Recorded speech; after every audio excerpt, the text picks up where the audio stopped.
Thank you. In the first lecture, I discussed 2 Timothy 3:1, that Paul says that, Mark, in these last days there will be terrible times. Is Paul talking about the 21st century, that there will be great tribulations, great evil, Antichrist will come and rule, or is he describing the last days of the Jewish age, where the temple is going to be destroyed and it's going to bring terrible disaster upon the nation of Israel, which will come to an end? And is behind the specific interpretation of the text is the larger context of the kingdom of Satan in chapter 2 of 2 Timothy 2, the last verses, that the opponents of the gospel are already captives of Satan. Satan is ruling. And it is in this kingdom of Satan where an innocent person, where just imagine the Supreme Court, Chief Justice of the Supreme Court saying that this accused is innocent, and then ordering that he should be hanged, he should be crucified.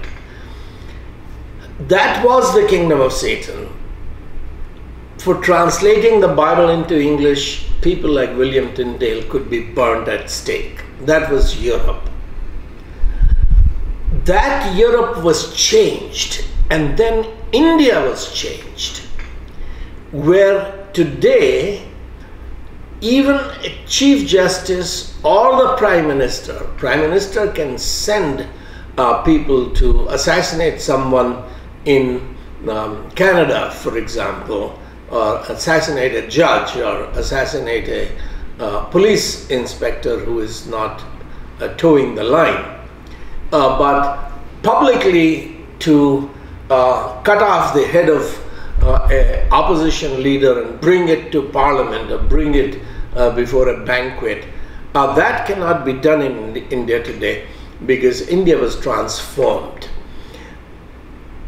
Can the church reform India once again, make it greater blessing to the whole world? That's the issue. There is a great deal of persecution happening in UP. The bulldozer Raj is in fact kingdom of Satan, where there is no justice, there is terror that is ruling. But this terror is a result of the fact that beginning in 1992, there has been a tremendous spiritual awakening in North India, that, for example, around Allahabad, Varanasi, eastern UP, when I was growing up in Allahabad, Christianity was an urban phenomenon, limited to few colonial era institutions, schools, colleges, clinics, hospitals, and campuses that are mission compounds that different denominations had built in that day. So Christianity was a small, urban, marginal phenomenon. They did have prestigious schools, colleges, but the number of Christians was totally insignificant. But today, there is not one village in eastern UP where you cannot find any Christian presence. In Punjab, every village has a church, but in many parts of UP, every village has at least one outspoken Christian witness, which is known as Christian. And this is bringing about a great deal of persecution which does make the times perilous. But this is going to end. You know, even when the polling was taking place in Karnataka a few months ago in the state assembly election, I was talking to some highly educated people in Bangalore, including a college professor. They were absolutely convinced that BJP will sweep the poll. I've been saying a month before the polling began that BJP was headed towards a disastrous rout in Karnataka, and that will end the Hindutva rule all over South India. But the media has been so controlled by the Gujarat lobby that people in Bangalore whose outlook is colored by the media, they didn't see that's happening. Now that's going to happen once again within weeks after you have heard this lecture, that BJP, the Hindutva party, that is bulldozing churches and houses of evangelists in UP right now, they will lose Chhattisgarh, Maharashtra, and Rajasthan, and possibly, I mean, Telangana and Mizoram, all 5 states BJP will lose. BJP is not even really seriously contesting Mizoram, and Congress could win at least 4 of those states. So, implication of that would be that there will be a revolt against Prime Minister Modi and these hardcore Hindutva elements, and BJP will go into the 2024 general election with quite a demoralized force, which doesn't mean that they will not fight with all their strength and might, because they will, because if they lose the 24 elections, a lot of these powerful people, including those who are running Enforcement Directorate, CBI, income tax, and harassing the opposition, they will be the ones facing prosecution and possibly jail terms, including many of the, and RSS itself might get banned decisively for all the poison that it has spread in communalizing public life in India. So India could change dramatically, but let's, one of the important factor in this 2024 election is that a few years ago, decade ago, Prime Minister Narendra Modi raised a slogan of Congress Mukt Bharat, that we want an India that is free from Congress. And thankfully, Congress has been so badly beaten that it has had to do deep soul searching and has had to change itself. So Rahul Gandhi, from being a politician, he is on his way to becoming a Mahatma, and I do call him Mahatma Rahul Gandhi, which doesn't mean that he's perfect and that he cannot fall and cannot make a mess of his own life. He can. But at the moment, he has become a moral force. But Congress was extremely corrupt. Congress created many of the problems which we are facing, and I will explain some of them. But what happened as the election is being coming upon us, within a few days of these lectures, these assembly elections will happen in 5 states, and that will set the ground for the 2024 general election.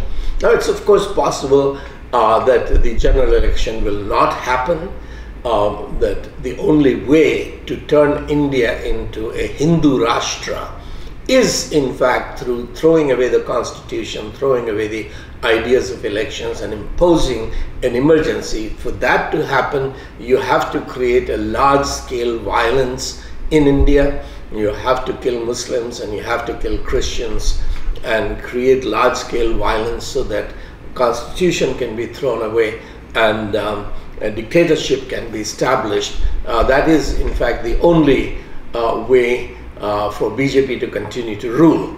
BJP isn't ruling. BJP is a slave party. The coterie that is ruling, they have to consider, but how strong is their hold over the Supreme Court and the military are questions that are still open. They control the police and they control the press, they control the central institutions, that's true. But they do not have absolute control over the nation. So can they do it? In theory, yes. In practice, it's very difficult. But what is important to understand is that we could be heading towards RSS Mukt Bharat, towards BJP Mukt Bharat. Many anchors on social media are saying that if the BJP loses 2024 election, then RSS will be in big trouble, BJP as a party will be in big trouble. The ideas are not going to die, but the institutions will die, which are wielding power today, and there would be a different India. Now, Rahul Gandhi's victory is not going to be a victory of mohabbat over nafrat, of love over hatred, although the issue that he has raised, nafrat ke bazaar mein mohabbat ki dukaan, that in the market of hatred which BJP has created, he is establishing a shop, a small shop of love. But love is a fruit of the spirit. It's not a result of an election campaign. In the election campaign, his slogan can win, but it is not going to change the hearts and minds of the rulers. Many of the criminals who are now with BJP, with the ruling party, will join the Congress, and we will continue to face this spiritual conflict, because to change our hearts and lives, to bear fruit of love, that's work of the Holy Spirit. It's not the work of the politicians, but politicians can identify the issues, and I think Rahul Gandhi has identified the burning issues, and he's risking his life, he's risking his future on the right principles, taking up his cross to pursue what is right. Could that end in crucifixion? Yes. But could it change India? Yes. And I will explain that. But I want us to understand that so much of persecution that's happening in North India and in Manipur is a result of the fact that evangelism has been succeeding in North India. As I said, that in Punjab, every village has a church. In parts of UP, there is no village which is without Christian witness. And that's the kind of a revolution that will explode after 2024 election in Chhattisgarh, in Madhya Pradesh and Rajasthan, and then Bihar, and eventually UP,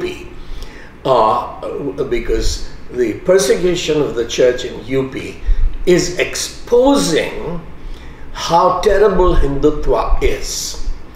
That for thousands of years, 85% of India has been beaten into submission to remain backward.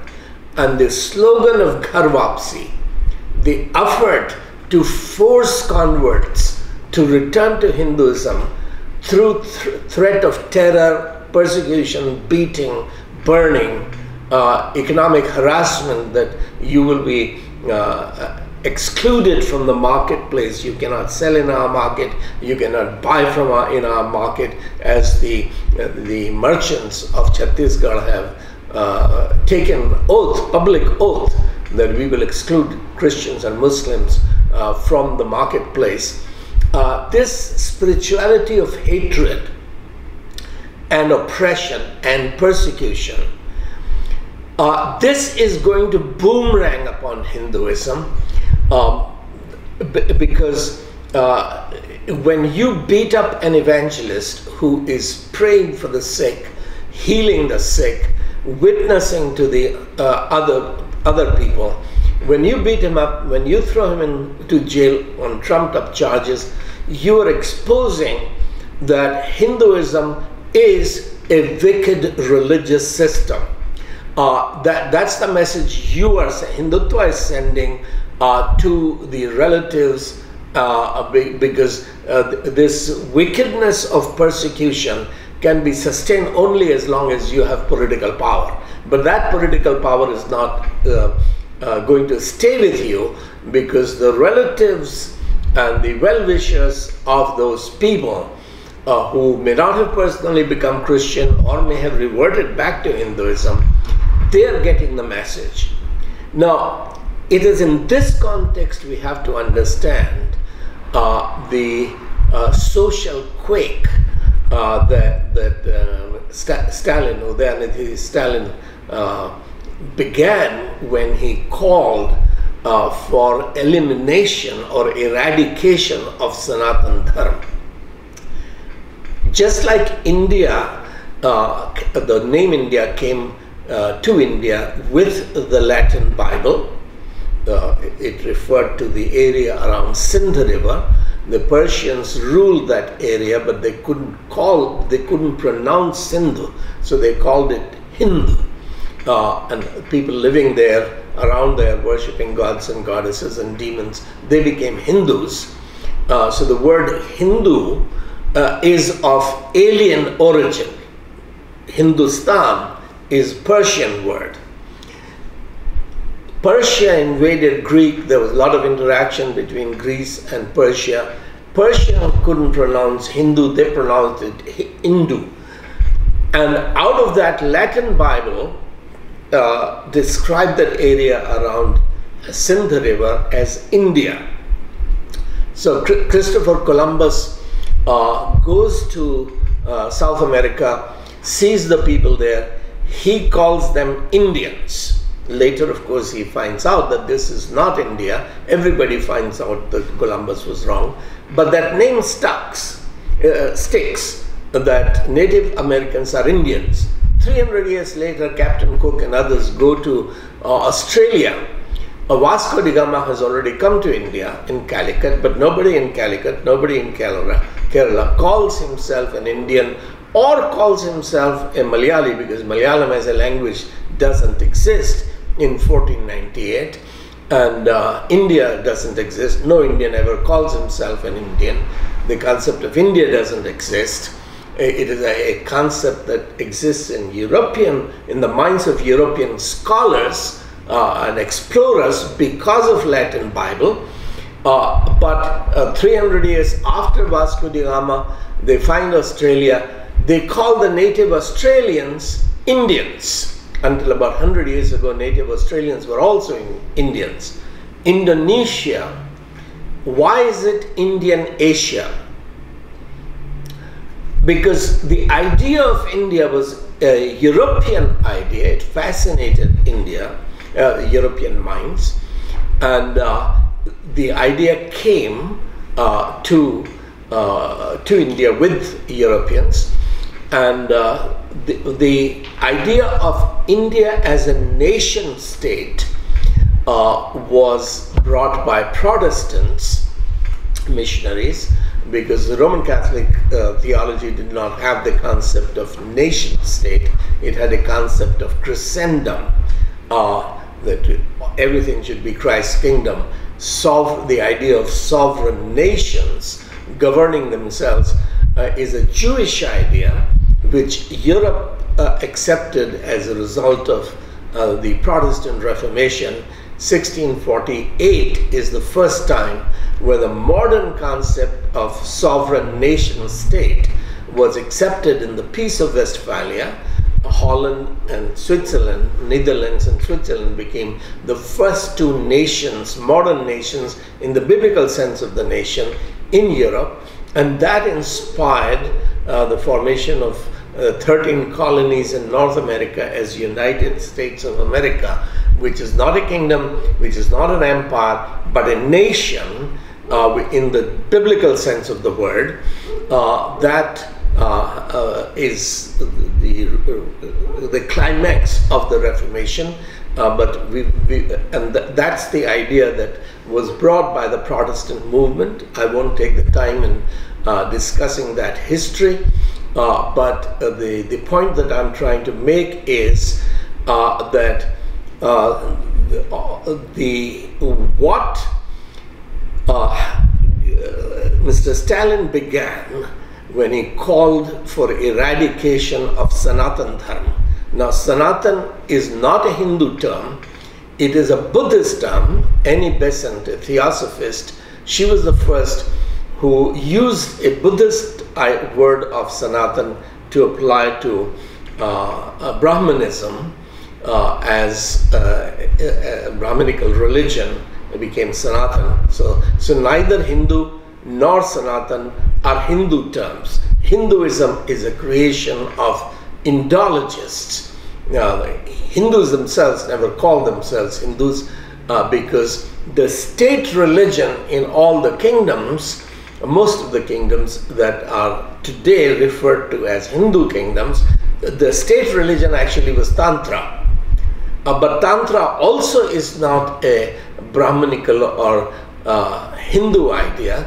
It pre-existed coming of the Aryans into the northwest India from the Khyber Pass. So Tantra already existed in India. That's why both Hinduism and Buddhism have tantric elements in them. So Hinduism had no word for itself. The idea of Hinduism is Persian had called the faith of the people living around Sindh River as Hindu, but it's a modern concept which only in the 19th century Western scholars, Indologists began to collect all of the various faiths and creeds into one religious umbrella called Hinduism. But this is an oppressive religious system, and this should be ended, was a very powerful argument that Mr. Stalin made, and it created a lot of turmoil at that time for a few weeks. But it was an earthquake under the ocean which sends tsunami. Several years ago when South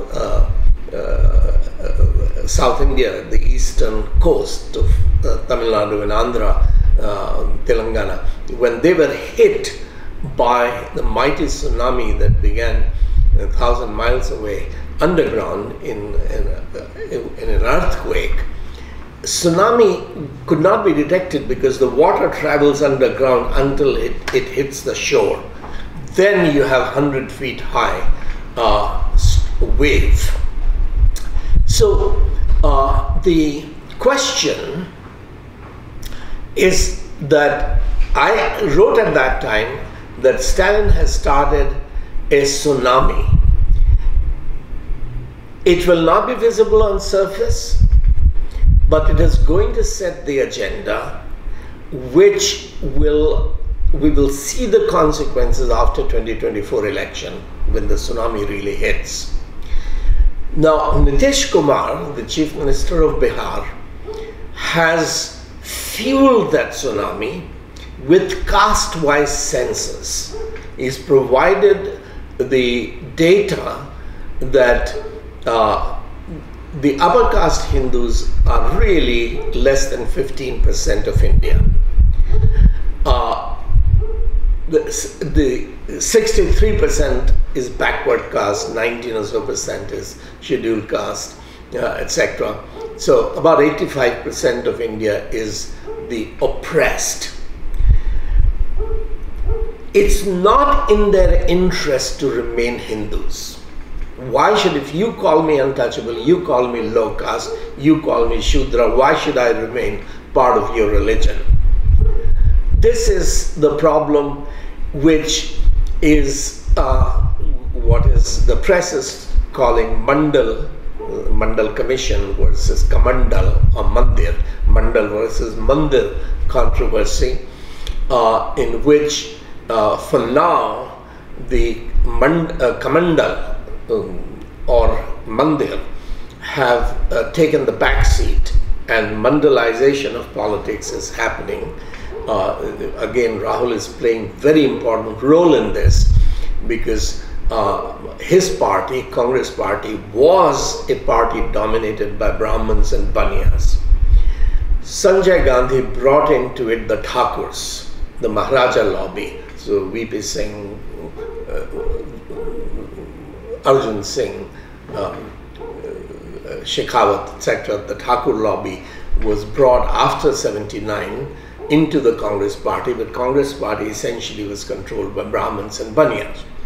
The first group first area of India to revolt against the Brahmanical political system was actually the Dravidian movement in Tamil Nadu, which begins with as a social movement led by Periyar Ramaswamy Naikar, who was seeing clearly that 90% of Tamil Nadu is Dravidian, 10% is Aryan Brahmanical, but they are dominating everything. They are the chief ministers, they are the ministers, they are the inspector general of police, they are the governors, they are controlling all the universities and all the departments. So a revolt against this was necessary for freedom. For the Dravidians to be to get rid of the British is no help if they are still captives to these minority Brahmanical forces. So once the Dravidian movement threw out Congress, which was a Brahmanical party, soft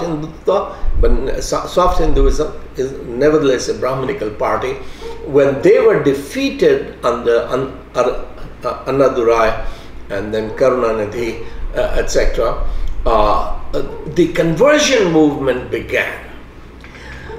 That was in 60s, where people like Bishop Ezra Saruganam, young men at that time, students of Madras Bible Seminary, they were able to establish hundreds of churches. So seminary students will go into a village, preach the gospel, 50 people will respond, they will do a week of teaching and then baptize 40 of them, let's say, and establish a church. So this was the kind of revival, it was called revival back then, and some of it was reactionary.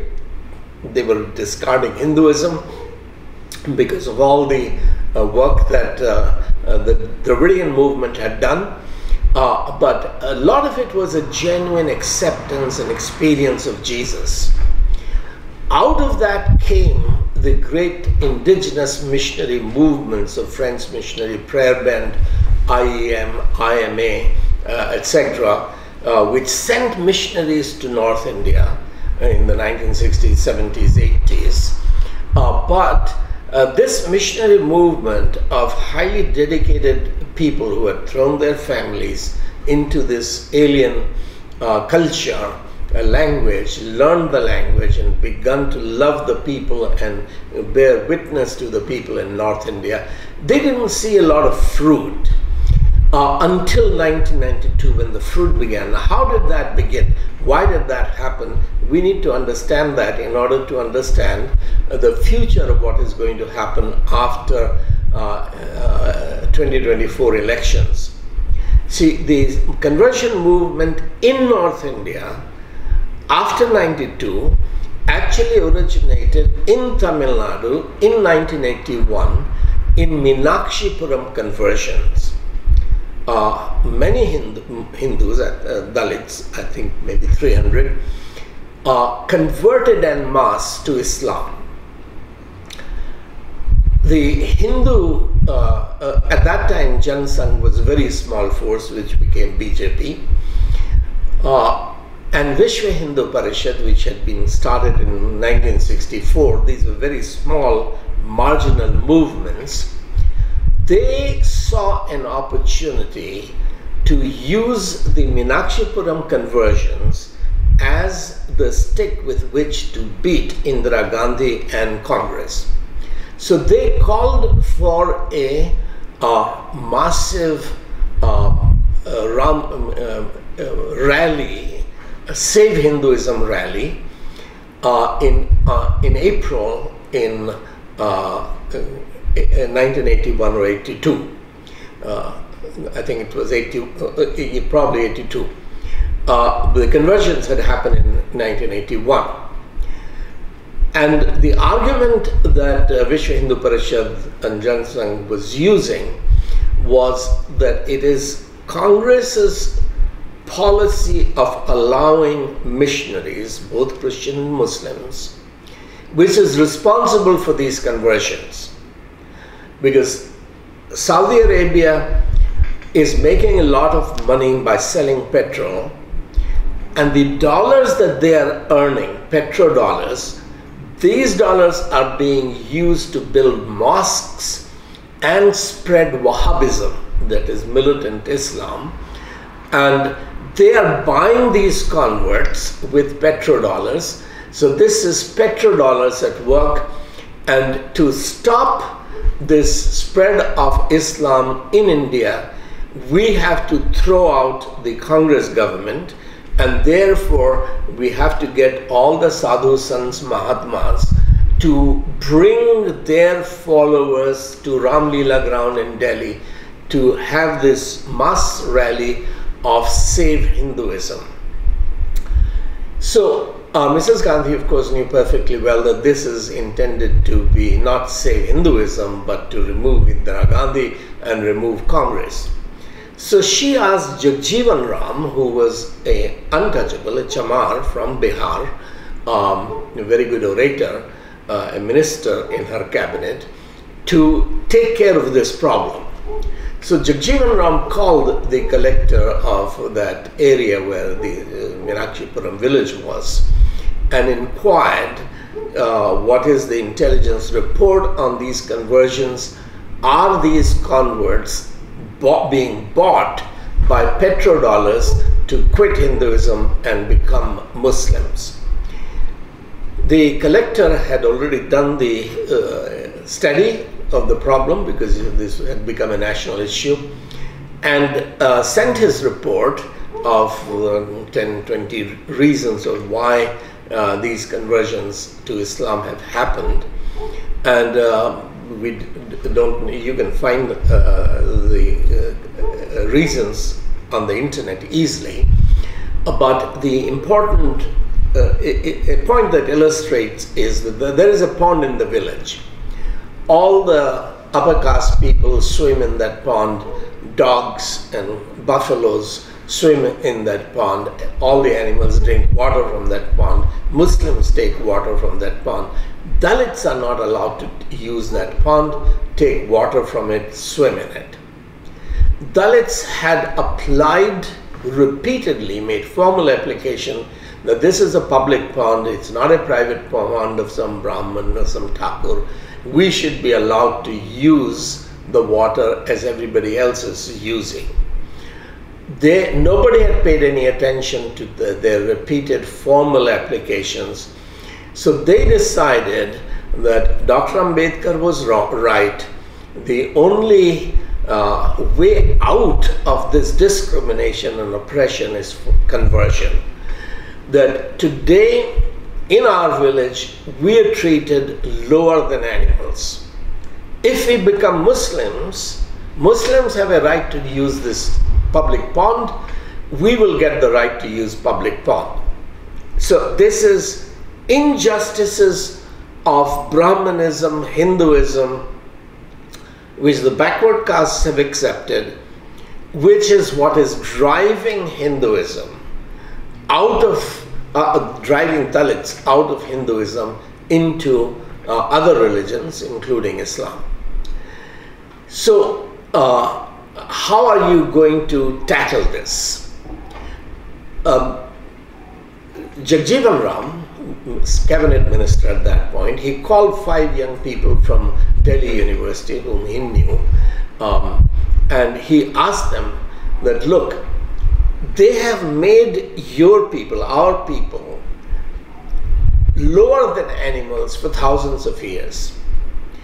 Conversion is the only method available, as Dr. Ambedkar had said, to our people to get out of this slavery. Therefore, you need to go and stand up and speak on behalf of these brothers of yours in Tamil Nadu. At that time, Jansangh and Vishwa Hindu Parishad had organized a conference of Hindu leaders in a 5-star conference center to plan the rally in April. So this was January, February, March, when at least a month before the rally, where this planning event was happening. So these 5 young people took flowers, garlands in their hands, and went into this meeting of militant Hindu leaders. When they entered the hall as students from Delhi University, the organizers were very pleased that we have called Sadhu Sant Mahatmas, and here we're now getting university students to come to our event. So they were warmly welcomed, and they climbed up the dais platform with garlands in their hands. Dr. Karan Singh at that time was speaking. He was quite a scholar of Hinduism. His family from Jammu were the ones who had bought Kashmir from the British a few generations ago. So they were the rulers of Kashmir, Jammu and Kashmir. And so Karan Singh was speaking, praising how good, grand, glorious Hinduism is. They climbed up to take the mic from him. It was given to them because everybody assumed that they are going to praise Karan Singh and garland him and garland the other Mahatmas seated on the dais. But these young people began to speak. They had been coached by Jagjeevan Ram. They began to say that petrodollars is not the problem. The problem is the faith that you are praising and exalting and glorifying. You have made 85% of India captives, slaves, lower than animals. If you want to stop conversion, stopping conversion is very easy. You have to embrace these downtrodden as your brothers and sisters. Make them one with you. If you're not willing to love your neighbors as yourself, love the lower caste as yourself, affirm the dignity of every Hindu, then you have no right to force them to remain Hindus. Dr. Ambedkar wrote in 1936 that the only way to annihilate caste is through conversion. So at that time, the press in India was still a free press, and most of the journalists and editors were pro-Congress, pro-liberty, and so they glorified that here is this event happening of Jansangh, Vishwa Hindu Parishad, and these 5 young guys have challenged Hindu leadership in their own meeting from their own platform. Well, Jagjeevan Ram was very pleased. He gave the money to these guys to organize a counter rally. So on the very day when BJP and Jansangh and Vishwa Hindu Parishad were organizing Save Hinduism rally, which was anti-conversion rally, and the same day in Karol Bagh, these young boys, they had never organized a public rally, but they organized a rally to end Brahmanism. They burned effigy of Brahmanism, 30 feet high, and the press covered both the events.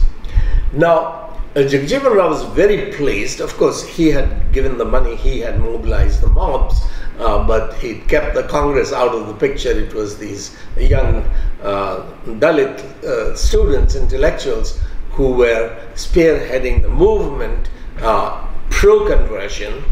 So he funded them to establish Akhil Bharati Dalit Sahitya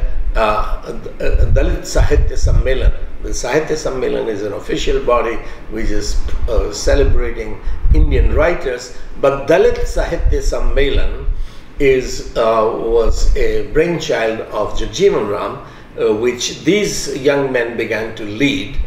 And as a result of that, every winter, first week of December, they rent the largest indoor stadium in Delhi, Talkatura Stadium, to organize, to honor poets, dancers, writers, novelists.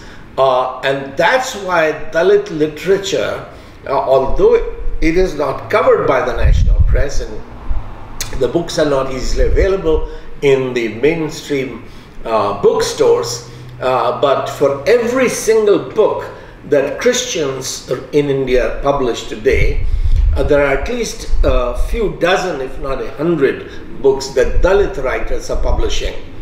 We have very marginal presence on the social media, but these Dalit intellectuals, which have been nurtured since 1982, they have easily 100 times more presence on social media, on all sorts of YouTube channels that have sprung up as a result of this movement. And one of the most important thing that this whole intellectual movement amongst the Dalit in North India has been calling for is conversion. That the only escape from Hindu oppression is conversion. Now, this is what is going to come as a tsunami.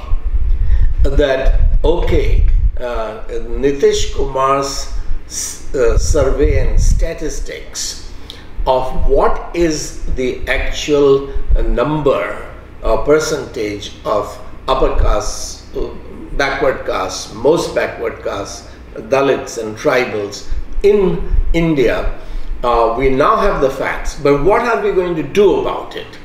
Well, Congress can say that we have to give reservations, but that reservation is going to help only a fraction of the people, and the reservation is going to also create a lot of social problems and mass opposition, and could actually become the decision to give too much reservations to the backward caste could lead to violence that could end up in dictatorship, which throwing out the constitution. So, but as people have been already thinking, studying that reservation is only part of the problem, Rahul Gandhi doesn't really have any solution, Nitish Kumar doesn't actually have any solution to the problems which they have now provided solid data. The solution is not social engineering. Another time we should have a discussion of the difference between social engineering and social reform. This reservation system is social engineering. Caste itself is social engineering, started by Brahmins, thinkers. Solution, a humanist solution to that, is counter-social engineering, which is reservation. But the biblical answer is not social engineering or reservation. Biblical answer is social reform, emancipation of the downtrodden, education of the downtrodden. In the previous lecture, I just alluded to the first point, which is transforming the dialects, the mother tongue of the downtrodden to become literary language. And that's what the Bible translation does. It enriches a dialect with vocabulary, with grammar, with dictionaries, to become literary language. Once you have built a language, you have built an intellectual bridge on which scientific ideas, legal ideas, organizational ideas, leadership ideas, historical ideas, business ideas can travel, and the downtrodden can be lifted up, because the Bible translators have built the intellectual bridge. But with that transformation of the oral dialects into literary language has to come education, because the people who spoke a dialect of Hindi didn't actually read. So Tulsidas used Awadhi dialect, which was the dialect spoken around Banaras and Ayodhya, as the dialect in which he retold the Ramayana epic as Ramcharitmanas. But Allahabad is just about 120 kilometers upstream of Ganges. So you have Allahabad and water flows down into Banaras. It's the next big town. But in Allahabad, nobody could read. When I was a student there, I read Ramcharitmanas. I couldn't understand one sentence of Tulsidas's Awadhi dialect, because nobody speaks Awadhi. Everybody speaks Hindi, which came out of the Bible translators and was taught in mission schools, and then became the language of All India Radio and eventually of television and Bollywood. So Hindi is spoken, Awadhi is not. But once you have created a literary language, you have to have schools, colleges, writers, journalists, to actually make that language, which is capable of taking great ideas and communicating it to people, great truth. That educational effort begins to develop the mind. God wants all men to be saved and come to the knowledge of the truth. You know the truth in language and works, because God is Word. In the beginning was the Word was with God, the Word was God. This Word communicated truth. His Word raised the dead Lazarus back to life. His Word is the source of truth. If you abide in my Word, that is, if you read, study, meditate my Word, you will know the truth. The truth will set you free. Faith doesn't set anybody free. Faith enslaves, unless it is faith in truth. If you have put your faith in demons, you put your faith in idols, faith doesn't save anybody. Faith enslaves, truth liberates, and that is what this whole movement, the missionary movement, was doing in liberating India from superstitions, from wrong ideas. What are the right ideas? I illustrated in the first lecture that if the Chief Justice says that this man is innocent, and then he tells the officers to kill this man, hang him, crucify him, should the officers kill that man, or should the officers arrest the king? That you are committing murder and you have been told not to commit murder. Whose servants are these officers? Are they servants of the king, or are they servants of the law? That's the concept of rule of law, of constitutional government, that the biblical worldview gave to India. In the books that are coming, we've been working for the last 113 weeks to study how the Bible created modern India, and we have enough content now to publish maybe 3 books. Before that, we will publish a small book, 30,000-40,000 word book, but we will have 3 major volumes, and 2 of the chapters have been contributed by an advocate in the Supreme Court, Priya Aristotle, in which he is showing that the law that governs India, that Lord Macaulay wrote as India Penal Code, and the constitution that the Constituent Assembly adopted in 1949-50. So January 20, 1950, when the Constitution came into enforcement, these were documents that came out of biblical worldview. They did not come out of the Vedas or Upanishads or epics like Mahabharata or Ramayana. That is why Hindutva hates the Constitution, because it's not an Indian document. India adopted it, but the Hindutva leaders themselves say that 70% of our Constitution was actually written in 1935 as India Act by British civil servants. So it was the British idea of how India should be governed that we embraced and tweaked it to make it our constitution. But the minds of the people, like Dr. Ambedkar, he did his MA from USA in economics, but then he got his doctorate in law, etc. In England. So the minds of the founders of India, Gandhi and Nehru included, both of them studied law in London, in the Temple College of Law, which was where Templars, Roman Catholics, were educated.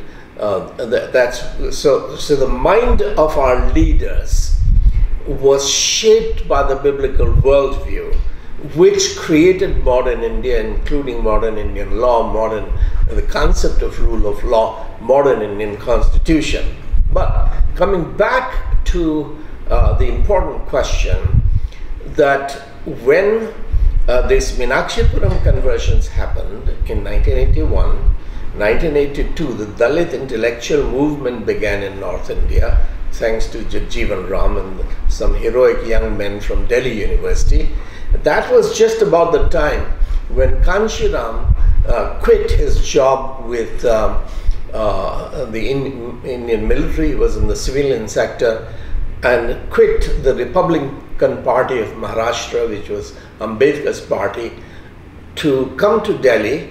First thing he did in Delhi was establish Buddhist Research Foundation, and to see if Ambedkar was right that Buddhism could solve India problems, and he concluded that Buddhism could not solve India's problem. So he became an atheist. He and his follower Mayawati, they both became sort of atheists. Buddha was also an atheist, but they saw no hope in Buddhism. So he began the BAMSAFE, the Association of Scheduled Caste, Backward Caste employees of federal and state governments. And then he started DS4, Dalit Shoshit Samaj Sangharsh Samiti, which took a cycle yatra, bicycle journey from Kanyakumari to Delhi, which is where the political movement began. And the DS4 fought the first election in UP, and it won no seats. But the political analysts realized that although the BSP at that time, DS4, did not win any seats, they caused Congress to lose sufficient number of seats to increase the seats of Jansangh. By that time, I think it has already become BJP. BJP's seats increased, so because they took away the Dalit votes. The Congress was controlled by Brahmins and Banyas, but its voting power came from Dalits and Muslims in North India. So Dalit votes were taken away, and therefore the Jansangh was able to, or BJP was able to defeat Congress. For that reason, BJP started financing BSP, although BSP was vocally at that time abusing Brahmanism, but BSP was funded. So when Kanshiram made the statement that BJP is our natural ally, the press, Indian press, didn't understand what he's saying. what he was saying is that because all the Dalit votes are with Congress, he is fighting Congress to take the Dalit votes away from Congress. If the Dalits came behind BSP, then the Muslim will also come behind BSP, because the Muslims know, in UP, the Muslims know that the Congress is hypocritical. Congress wants RSS to persecute Muslims, because then Muslims will run to Congress and see it as its savior. So the Muslims were quite aware of the hypocrisy of Congress leaders. Therefore, by organizing Dalits and making it a political force, Ghanshyam was able to woo the Muslims away from Congress, and Congress then became a marginal entity in the heartland, Hindu heartland, both in MP and Rajasthan and UP, particularly UP. So it is, Rahul Gandhi has understood these things, and one person who has really coached and tutored Rahul Gandhi in these matters is our Professor Kancha Elaya, who wrote Why I'm Not a Hindu. He was invited to give private tuitions to Rahul and Priyanka, and that has brought about this situation that Rahul went out of his way to make sure that a Dalit, Kharge, becomes the president of Congress party. And now the issue is that although at the moment publicly Kharge and Rahul and Nitish cannot advocate conversion, but the logic that if these 85% of the oppressed in India are to be liberated from their captivity, where they have been made lower than animals, they have been made Shudras and untouchables, if they have to be liberated, can you avoid conversion? Or was Dr. Ambedkar right that conversion is the only way for annihilation of caste, of untouchability, of oppression, that has to precede restoration of human dignity to the Dalits, to the lower castes? That has become the heart of the electoral battle of 2024, which is less than 6 months away, in March, April.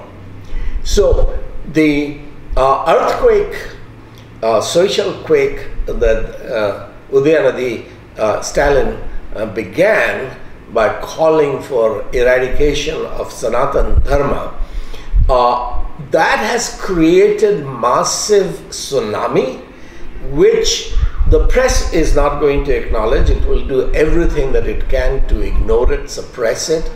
But this is an underground movement, underwater movement, that is going to hit the shore in 2024 election, and it will create a tsunami which could actually sink BJP and RSS and result in kind of mass conversions that happened in Tamil Nadu after the Dravidian movement under Annadurai swept to power, marginalizing Congress. Thankfully, Congress has changed now. Not everybody, but people like Rahul. And this will show a dramatic change of the future of India. Now, it is a huge evangelical error to think that an evangelist succeeds because he's more spiritual, his method is more effective. So Madras Bible Seminary students, if they established 400 churches in 4 years, while in 40 years, the Allahabad Bible Seminary, which is the sister organization, has not established any, even 4 churches in those 4 years. So the students in Tamil Nadu must be a lot more spiritual, their method must be a lot more effective, or their way of preaching. What we don't understand is the parable of the sower. The sower is the same, seed is the same. Sower and seed don't make the difference to the harvest. It's the soil that makes the difference. Good soil produces 30-fold, 60-fold, 100-fold crop. Soil is a sociological factor. What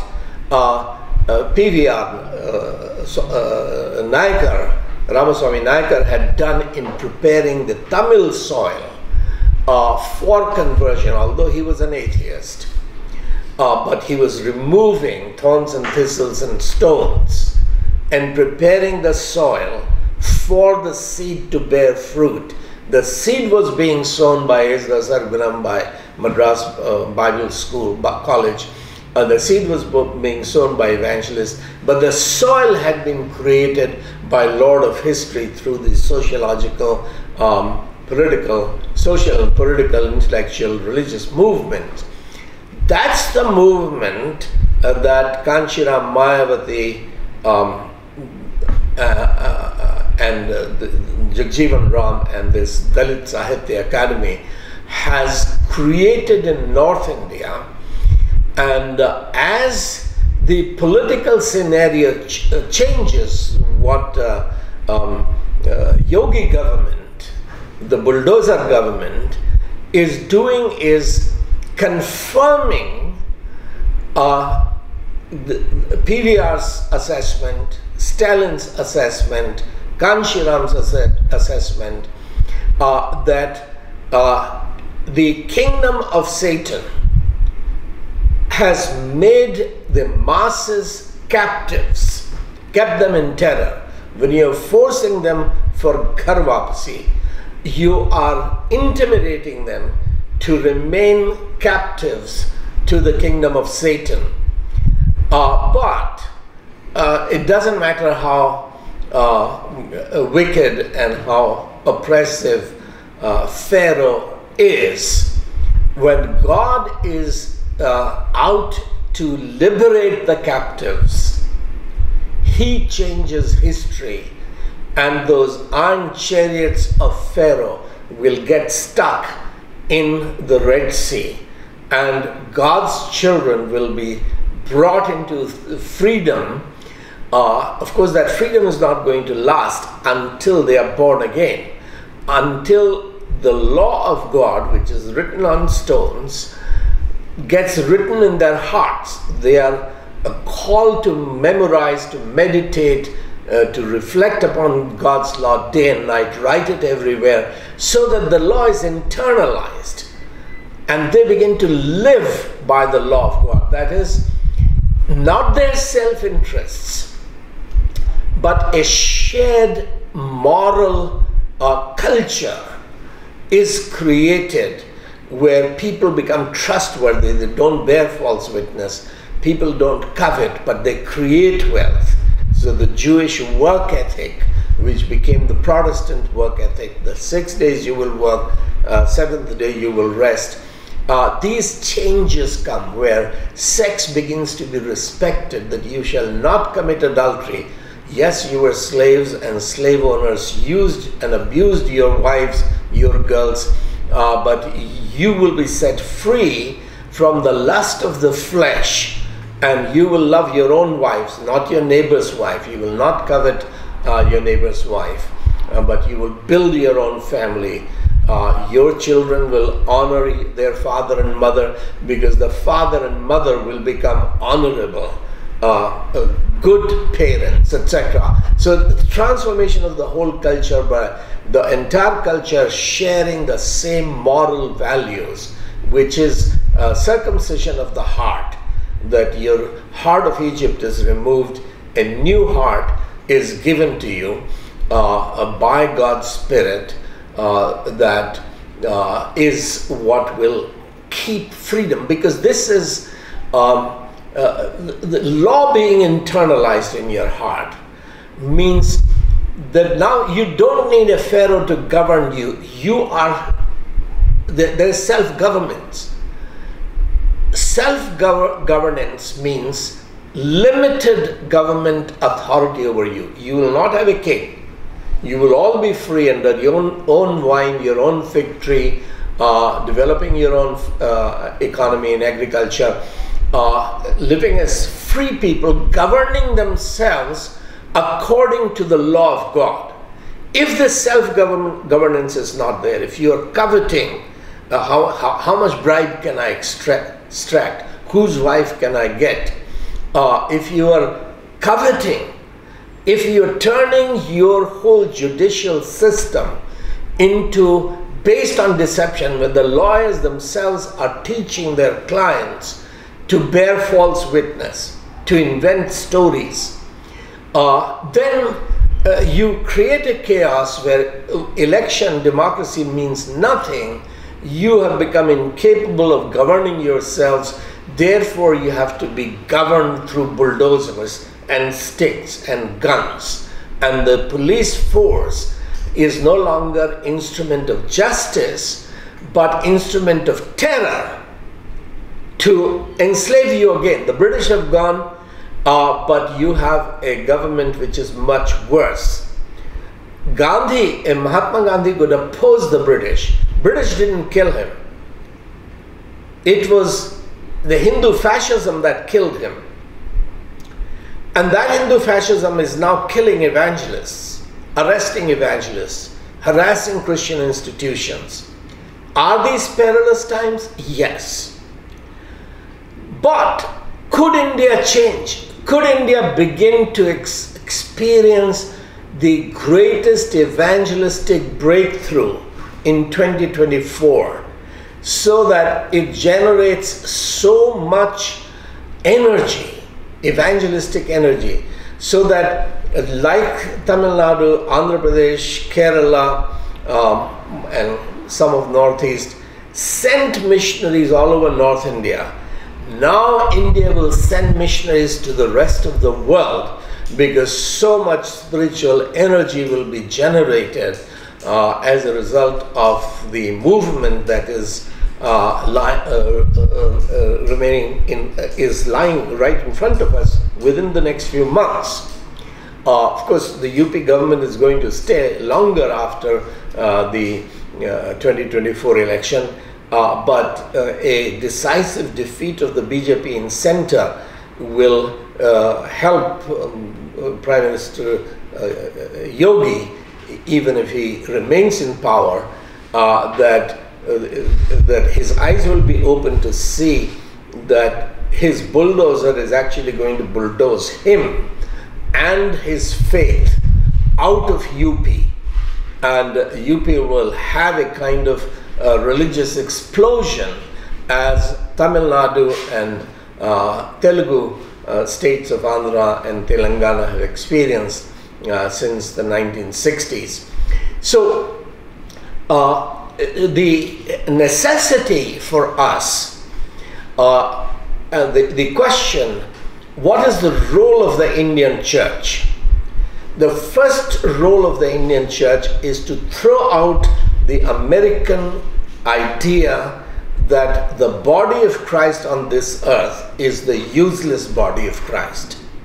That all our hope rests in the second coming, in the Christ's body returning. No. Reread Revelation 3:20 and 21. Jesus says, I stand at the door and knock. If you open the door, I will come in. When? Today. Now. Why will he come in? He will sit with us, we will sit with him, he will sup with us, we will sup with him, or as they say, that our heart will become his throne. He will become our Lord, our King, our Savior. He rules our hearts. Why? He says, if you let your heart become my throne, in verse 21, and we never have evangelical churches asking us to memorize verse 21, it explains the purpose. There is an artificial paragraph division between verse 20 and verse 21. The reason Jesus wants to become the Lord of our heart is so that our heart becomes his throne, but we get to sit on his throne as he has sat down on his Father's throne. In verse 21 of Revelation 3, Jesus does not say that he is sitting at the right hand of God. He says that he is seated on the throne of God. All authority that God has over his kingdom has been given to the Son. And he's saying, I will give that authority to you. In fact, he has said that in Revelation 2, verse 26, 27, I think, where Jesus says that if you are victorious, right now you're terrified, you're afraid. If you are victorious, I will give nations as your inheritance, ends of the earth as your possession. You will rule them with an iron scepter. You will dash them to pieces like pottery. That's the authority the Father gave me in Psalm 2. I'm going to give it to you in Revelation 2. You shall reign. I have read the book of Revelation very carefully. 3 months I read nothing except the book of Revelation. And that's when I realized that all of Western eschatology is wrong, which tells us that the book of Revelation is about second coming.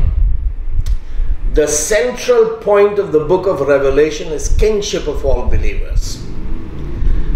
Martin Luther emphasized the priesthood of all believers for pragmatic reasons at his time.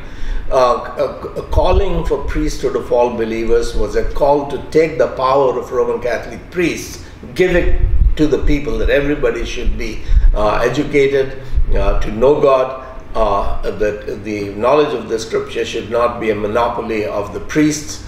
It brought social revolution at Luther's time. Congregations didn't sing, only the priests sang, or those who were going to be trained as priests. And therefore singing had to be in German, not in Latin. It was a revolution because he was translating the Bible into German. It was a revolution because at that time, that's 500 years ago, if you went to church to take Holy Communion, you didn't get wine. You got only bread. Wine was for the priests. But the priesthood of all believers meant the wine should be given to everyone. Now this sounds very trivial to us today, but at that time this started wars, because this was proclaiming equality of every believer. But for pragmatic reasons, Luther didn't talk about kingship of all believers. Therefore, we don't talk about kingship of all believers. The problem with before Luther was that talking about priesthood of all believers was taking the power of the priest. This was turning every priest against Luther and against their fellow priests who were getting reformed. Luther needed the support of the prince, not just for himself. He didn't care so much about his own protection, but for other priests in small towns and villages who would be attacked by Roman Catholic priests for educating everyone to read the Bible in German. Every priest will be attacked because he is starting a revolution of universal education, of turning every child of God into a priest of God. He needed the support of the prince. He couldn't afford to turn the prince against himself and against the reformed priests. So he didn't talk about the kingship of all believers. Those ideas developed better in Geneva and with the Huguenots in France, the French Calvinists, and they were implemented in Scotland first, and then Holland, and then UK and USA. Kingship of all believers. That's the essence of democracy, that we are the citizens, are the ultimate rulers. That's the opening words of the Constitution of India. We the people, we are sovereign. Who made us sovereign? Jesus makes us sovereign, because Revelation 5 verses 9 and 10 says that the Lamb is worshipped in heaven. Why? Because with your blood you purchase slaves to make them sons. As sons they will be priests and kings. They shall reign on earth. saints reigning on earth, is the central message of the book of Revelation. Second coming is not the central message of the book of Revelation, and we cannot do eschatology today, but to emphasize that the opening words of the Constitution of India, "We the people," affirms sovereignty of every citizen, because that's the heart of the kingdom of God has been given to you, little flock. You are kings and priests. You know your Father's will. It's your job to make sure that Father's will is being done in India, not the will of some wicked dictators, cruel dictators and rulers, not the will of police inspectors and corrupt judges and corrupt magistrate, but God's will must be done in every city, in every village. Can bureaucracy, civil services and police force be transformed? They were transformed. We hear the nonsense which people like Shashi Tharoor talk about of how the British exploited India. We know about the exploitation of the East India Company only because the British evangelical themselves wrote how terrible the British East India Company was in the early phase of its rule. It was 1765 then that the British were given Diwani of Bengal, administrative authority of Bengal, by the Mughal emperor. And these were soldiers and merchants that had come to India to make money. They didn't know how to govern. There was no force making sure that they are not extracting bribe. The Indian culture was already a culture that believed that even gods have to be appeased. If you want God's favor, you have to offer sacrifices to them. So they were quite glad, willing to offer appeasement to these British soldiers and merchants, and they took the large bribes. So yes, East India Company's rule began as a terrible rule, and Lord Macaulay wrote that British rule was the rule of an evil genie. East India Company was a gang of public robbers. Can it be transformed? Yes, it was transformed. 3 days a week, William Carey was teaching civil servants in Fort William College in Calcutta, and all the Bibles that were printed in Sirampur Press were actually translated in Calcutta, because the Fort William College had gathered the pundits to teach Indian languages to the civil servants. They were the ones who were Carey's team, translating the Bible into 6 languages at a time. When the East India Company Board of Directors objected to the company profits being going into Bible translation, that's when the British and Foreign Bible Society was established by the same people who were directors of East India Company, to have a separate non-profit to translate the Bible, and those Bibles were then printed at Sirampur. But there was no language, there was no book in Telugu that a civil servant who is going to serve the Telugu population could read to study Telugu. There were no textbook on how to become a civil servant or how to serve as a civil bureaucrat. It was the Bible that taught the civil servants of England how to govern India, how to do God's will in India. Who were these civil servants? Read Peter Drucker, the management group. Philip Mason is a senior civil servant. These were sons of pastors who had come to India to govern India. They did not loot India.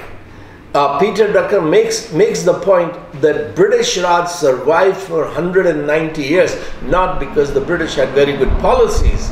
They had no policies, these were muddled policies, but because they had very good administrators who were not very intelligent people, they were not great people, but they were sons, second or third sons of poor pastors who came with a mission to serve as deputy collector, collector, magistrate, police officers, and to give clean and honest government to India.